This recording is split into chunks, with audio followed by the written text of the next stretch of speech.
Bonsoir, je suis Cryptolyse et on va faire notre suivi quotidien BTC-ETH. Voir un petit peu ce qu'il en est, étant qu'on a eu de l'activité aujourd'hui et c'est agréable. Alors, on s'est arrêté là et en l'occurrence, on se disait que potentiellement ici, on avait un début de redistribution. On pouvait avoir une accumulation, mais en tout cas, moi d'expérience, ça me paraissait plus à une redistribution. On va juste les noter histoire de se faire un petit peu, être un petit peu didactique aujourd'hui. Donc là, on a un premier psy, donc 1 signe. Deuxième signe ici, donc qui n'est pas l'arrêt de tendance, étant donné qu'on n'a pas cassé le psy, on n'a pas fait un AR, digne de ce nom. Et là, par contre, on a eu un premier arrêt de tendance, qui est donc le signe climax, qui se retrouve ici. Et derrière, on a un AR qui, par contre, est assez léger, qui se trouve là. Et on pourrait avoir un STB ici, avec derrière, oups, je me suis trompé, pas le bon, ici, un deuxième AR. Look qui prend le sommet du premier AR, et on pourrait se dire que ici c'est le spring. Alors, ça c'est une schématique d'accumulation classique, on pourrait dire, sur lequel on attend la confirmation sur la prise de liquidité à minima, en tout cas l'éclatement du break of structure du premier psy. D'accord, on devrait avoir un cassage ici. Le souci, c'est qu'au niveau du deuxième AR, on n'a même pas pris la liquidité de ce point-là, donc là, ça me dérange beaucoup et globalement, la confirmation qu'on pourrait attendre, c'est la prise du psy au-dessus, qui validerait du coup un break of structure. Tant qu'on n'a pas fait ce break of structure, bah, en l'occurrence, ce serait gênant. Hem, Parce que si on fait pas ce break of structure, ça sous-entend qu'on n'est plus sur une accumulation, heu et qu'on aurait peu de chances de repartir à la hausse. Là, par contre, comme c'est en train de se goupiller, à moins qu'on casse ça et qu'on casse ça, là, pour moi, on est dans une redistribution avec une schématique, descendante, hein. Une redistribution, ça peut une accumulation et une redistribution peuvent être sous forme de drapeau descendant. Là, en l'occurrence, ça ressemble quand même bien à ça. La réaction a été très forte, mais ça, c'est normal, ici, sur cette mèche. Parce que tout simplement, on a touché la barre des 40. Toucher la barre des 40, forcément, c'est une zone très sensible, il y a énormément d'orders, à cet endroit-là. On a vidé quand même, si vous regardez, on a quand même vidé une bonne partie, hein, parce qu'on est descendu jusqu'à 635, enfin 650. Ça veut dire que on a quand même vidé la majeure partie des orders qui ont été là. On a été ravalé et si vous regardez derrière, on n'est pas parti comme on aurait dû. Normalement, c'était vraiment un vrai spring, on aurait dû partir directement, prendre à minima celui-là, voire celui-là, pour pouvoir se dire: «OK, bah, là, j'ai validé, mon spring et donc je redescends, je prends de la liquidité et je repars» et là, on repart sur un cycle haussier. Là, actuellement, c'est pas du tout le cas, donc là, ce que je vais voir, c'est que normalement, si on regarde, je suppose, en 30 minutes, bon, voilà, là, on commence à avoir une distrib qui est en train de se mettre en place, BC, AR, ST. Donc là, on va le STI ici, on va faire le saut, on va descendre, peut-être dans cette partie-là, on va faire UT, UTAD. Donc globalement, on va avoir une prise de liquidité à minima sur l'UT ici. Donc on va avoir BC, AR, ST, saut. Alors pourquoi j'ai noté là, c'est que quand on regarde dans une minute, en 1 minute en termes de time frame, il y a un très beau point of interest qui se trouve ici. Donc en l'occurrence, dans la zone de 40 546 à 40 363, on a une zone de réaction forte. Donc globalement, il est possible que si le prix redescend ici, on ait un pump. Et donc ce serait parfait pour avoir un saut, pour aller faire UT. Donc aller prendre le BC qui se trouve ici, aller quitter là. UT, on redescend un peu. UTAD. Et là, par contre, on valide la distrib et on descend.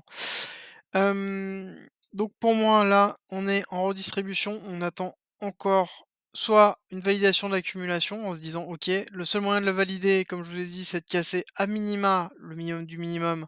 C'est, allez, on va aller un peu plus haut, mais en gros, c'est les 43 000 et vraiment la validation pure, c'est 43 600, donc si on casse ces 43 600, on peut se dire qu'on est sur une forme d'accu. Donc là, en l'occurrence, on pourrait, avoir un signe haussier pour retravailler le prix un peu plus haut et voir après ce qui se passe. Mais tant que c'est pas fait, on est sur, là, une schématique claire de redistribution. Alors, tac, on va juste regarder un petit peu en 4 heures. En 4 heures, on voit que la liquidité que j'ai notée, qui est très importante, c'est la 39 500. Si on casse la 39 500, donc si on prend la liquidité déjà avec une mèche, on va avoir, je pense, une réaction qui va être haussière assez forte, quitte à ce qu'elle se fasse ravaler après. Mais par contre, si on valide la cassure derrière par une, une chandelle, derrière rouge, heu, là, ça va être compliqué, hein. Là, ça va être compliqué parce que ça veut dire que globalement, on va redescendre dans la zone qu'on a dit 34 600 à possiblement 31 000. Et l'autre palier, l'autre zone de palier à forte liquidité, c'est je vous l'ai donné, c'est globalement à 29 000, hein, donc un tout petit peu au-dessus de 29 000. Donc là, à l'heure actuelle, il faut se dire que si jamais on pète ce niveau-là, ce niveau de liquidité ici, ça sous-entend et qu'on valide la cassure, ça sous-entend qu'on va aller chercher les liquidités basses et donc les orders bas et donc on va chercher encore plus de liquidités. Par contre, si on regarde en daily rapidement, on a alors, on va juste me permettre,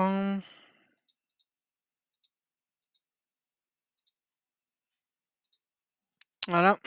Merci, hein, pour la personne qui m'a donné le tips, c'est super comme ça me permet de retirer au fur et à mesure.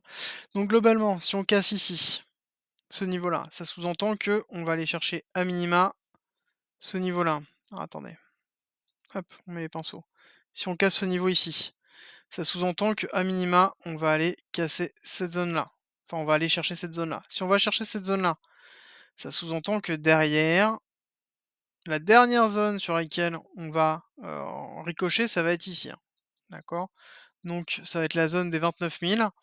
Si on casse la zone des 29 000, là vous avez, toute la famille de retail qui va dire: «Ah! Ah! Double top, cassure de ligne de coup, ah! On descend», les chartistes, hein. Ça c'est classique, et donc globalement là on va voir, YouTube qui va se transformer en, ça y est, bear market, tout ça. Mais globalement, ce qu'il faut se dire, c'est que là, on a une poche de liquidité, on a une grande zone de liquidité qui se trouve ici.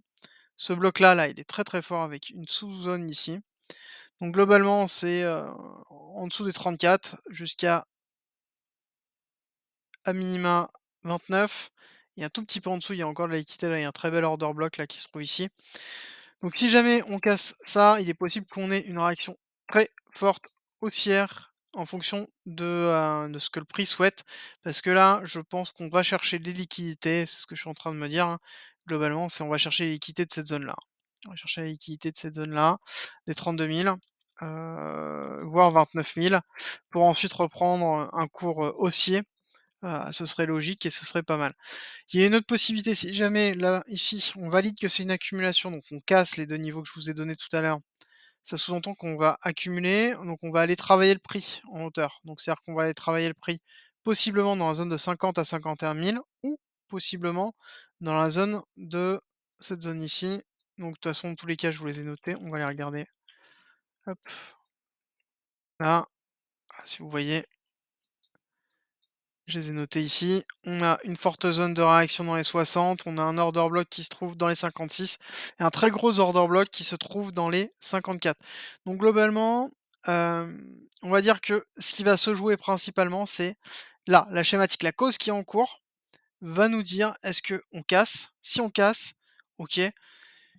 Si on valide la cassure derrière, bon là, là ça va il va falloir revoir l'analyse au fur et à mesure, mais globalement, on sait qu'on va s'enfoncer. Là, globalement, c'est ici, on peut avoir une très belle accumulation qui se forme pour une poussée, pour pouvoir redescendre ensuite, hein. C'est un temps, 2 temps, 3 temps et on va continuer sur une chute, qui va descendre.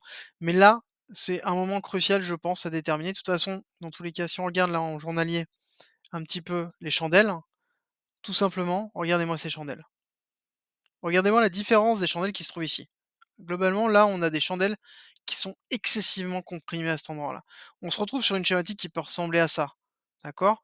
Donc là, globalement, on a une compression de prix qui est en train de se faire, donc on a une hésitation du marché, on est en train de préparer les liquidités pour entamer les mouvements. Donc c'est-à-dire que soit on va avoir une poussée haute, donc on va aller chercher de la liquidité au-dessus comme on a dit, d'accord? Soit là, on va faire une autre petite chandelle en haut, toute petite, et ensuite on enchaîne ou tout simplement on fait un cric baissier et puis on n'en parle plus, hein. Donc voilà un petit peu mon analyse sur BTC. Hop, on va remettre ça et on va aller voir ETH. Alors je vais juste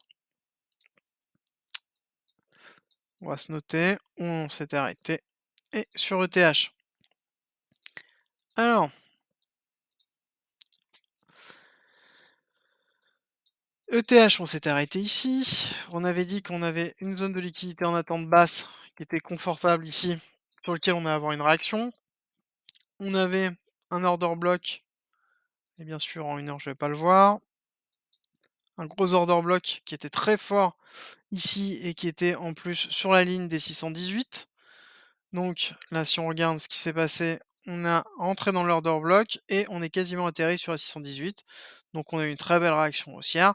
Par contre, on se retrouve dans la même schématique que BTC sur globalement une possibilité de retournement, enfin de, excusez-moi, de continuité de descente pour avoir un retournement. Là, on n'a toujours pas de retournement, hein, d'accord? Donc là, on est toujours dans le baissier. Là, on a aussi un psy qui est là, mais c'est moins marqué. Encore sur ETH, c'est encore moins marqué. On a un psy ici, on a un second psy là, on a un SC, STB, sincèrement là, c'est vraiment pas propre. Donc pour moi, limite, on pourrait avoir un SC, un STB, un Spring sur une accumulation, descendante, mais le problème, c'est qu'on prend vraiment pas les liquidités top. Donc ça veut dire que là, actuellement, pour moi, on est encore dans une redistribution, ce qui valide encore plus, ce qui se passe avec BTC. Donc pour moi, on continue à descendre, c'est un peu la schématique et là, au niveau de la visibilité pour Ethereum, le niveau important à retenir, c'est pareil, c'est 2663, grosse prise de liquidité. Si on casse ça, là, c'est pareil, les niveaux qui nous attendent en dessous, c'est 2400 avec des gros order blocks et le 786 qui se trouve en dessous, sur lequel on pourrait avoir une réaction forte étant donné qu'on a beaucoup de liquidité sur ces zones-là. Donc ça veut dire que la liquidité flow pardon, pourrait nous propulser vers le haut, et faire un signal, peut-être avoir une belle accumulation qui se mette en place, de façon à pouvoir nous valider justement tout ça. Malheureusement, j'ai pas beaucoup plus d'informations à l'heure actuelle dessus. On est excessivement en attente, des différentes zones. On a nos zones de réaction, basses et on attend de voir ce qu'il se passe pour pouvoir soit scalper, soit se mettre en place. On a les zones hautes, d'accord? Si jamais on a un pump haussier, que ce soit en BTC ou en ETH et sur les zones basses, on attend les zones de réaction, notamment à 26 663 pour pour l'Ethereum et pour le BTC, on a dit que la zone des 39 500 encore était à retravailler pour qu'on puisse continuer. Voilà. On va s'arrêter là.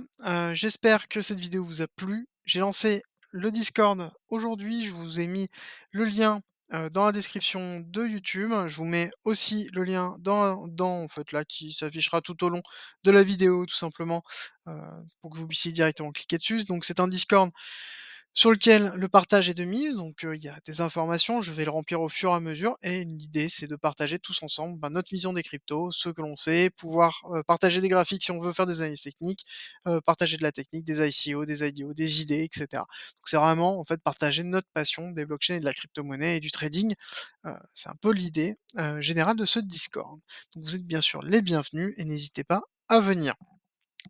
Si vous n'êtes pas abonné à YouTube, abonnez-vous tout simplement, pour pouvoir suivre un petit peu les autres vidéos que je vais vous faire et un petit pouce bleu sur la vidéo me fait toujours plaisir, un petit commentaire pour me dire si tout va bien pour vous, si vous avez anticipé cette petite baisse, que pensez-vous du taux du BTC, est-ce que ça va continuer à chuter ou pas, jusqu'à où? N'hésitez pas à partager vos analyses, c'est avec grand plaisir, que ce soit en commentaire ou sur Discord. À très bientôt!